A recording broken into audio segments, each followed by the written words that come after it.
Everyone, my name is Shivani. Today I'm going to present the reflection on approaches, theories, and frameworks in early childhood education. In this video, I will consider the major historical and modern methods, like the theories and the models that inform our view of the children development. The concepts will be used to inform my future practice as an early childhood teacher. I will concentrate on Jean-Jacques Rousseau historical approach, and the modern approach is by the Reggio Emilia, and the development theory is by the Piaget, and the social culture theory is by the Vygotsky. The further will I will explain how two significant framework, one is like NQS and the EYLF. These concepts will help me understand and help children to learn and develop better. So this is the historical approach by the Jean-Jacques Rousseau. At 18th century philosopher Jean-Jacques Rousseau thought that children are inherently good and that they should be left to grow in accordance with their instinct. In a book he wrote, Emily or on education, he believed that education is something natural, not obligatory by the rules of civilizations. And there are some key concepts like children development is guided by the nature and goodness. The critique of formal education is criticized the social imposition on child development and promote self-directed learning. And also the concept of Roy's advocate child-based education, where the children are not told what to do by the adults but learn by their experience. His focus on learning on your own and the freedom in education makes sense of giving children and a chance of experiment and learn their own time without undue and limitations. As an ECT, I will strive to provide a setting in which children are able to develop organically and pursue their own interest with the goal of becoming independent and curious. And this is the contemporary approach by the Reggio Emilia, is originated in Italy and is based on the view that children are active and competent learners. This strategy promotes the cooperation among children's teachers and families, and it acknowledges the importance of the environment as a third teacher and holds a view that child learn best when provided with time to engage with materials and pay. And also the Reggio Emilia cheers that the manifestation of children thought into art and artistic activities. This will assist in shaping my practice based.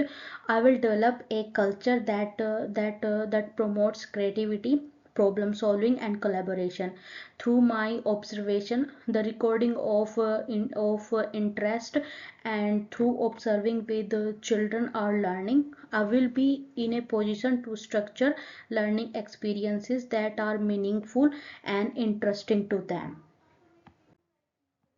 And the early childhood theory by the Piaget, it's a cognitive development. The cognitive development theory by Piaget tell us about the development of thought process of children as they grow of the various stages. Piaget and Inhalder as that children pass through sensory motor, pre-operational and concrete operational and the formal operational stages during their growth. Also, the Piaget theory in education practice, at every stage is a new level of cognitive ability. As an example, during the pre-operational stages, children start to use symbols and the language, which is essential to their social and cognitive development. And also the acknowledge of Piaget theory will assist me in practice as an ECT, since I would know the cognitive skills sorry cognitive skills of children of various ages. This will enable me to design the developmentally relevant learning activities that will change and support their learnings in each stages. And this theory by, it's a social culture theory by the Vygotsky. The social culture theory by Vygotsky discussed the role of the interpersonal interaction in the development of children. The concept of John is ZPD present by the Vygotsky in 1978 is used to identify the gap between the what a child is able to manage independently and what she is able to do with the support provided by the parents and the adults and teachers. And also the Vygotsky believe that children learn best when others provide scaffolding to help them resolve problems they are not yet able to resolve without the scaffolding being an ECT. This theory will help me to support a child properly depending on his or her level of development. I would be able to foster collaboration among peers and provide the advice when required to enable children to grow and develop both intellectually and socially. And also now I'm talking about the early year learning framework. It's a fundamental framework to early childhood learning in Australia. It gives a guide to the teacher so that the development of the children can be supported by the holistic manner, emphasizes their identity, well-being and the learning. The EYLF identifies the 5 learning outcomes.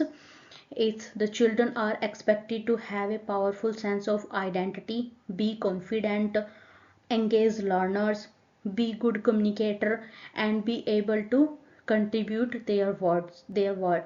This model will be very important in my practice as an ECT because I will be able to offer a balanced education that help the children in their development in various aspects such as cognitive, emotional and social development.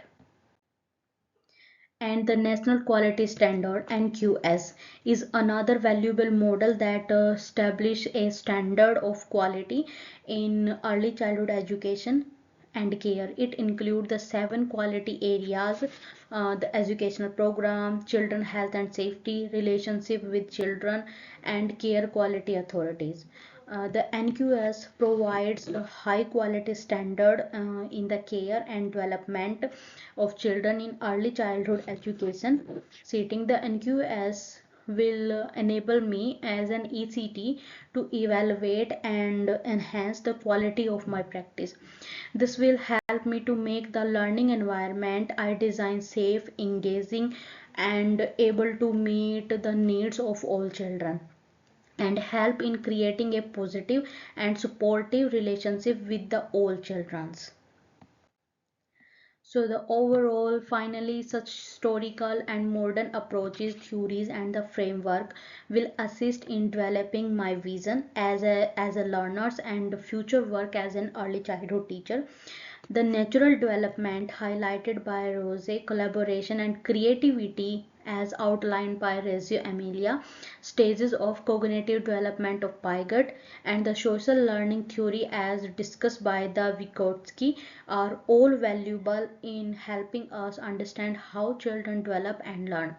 The EYLF and NQS will aid me in ensuring that my practice is high quality and contribute to the holistic development of children. Incorporation these concepts into my instructional method, I will become more capable to providing an educational experience that supports the need of children and leads to their learning and development. Thank you.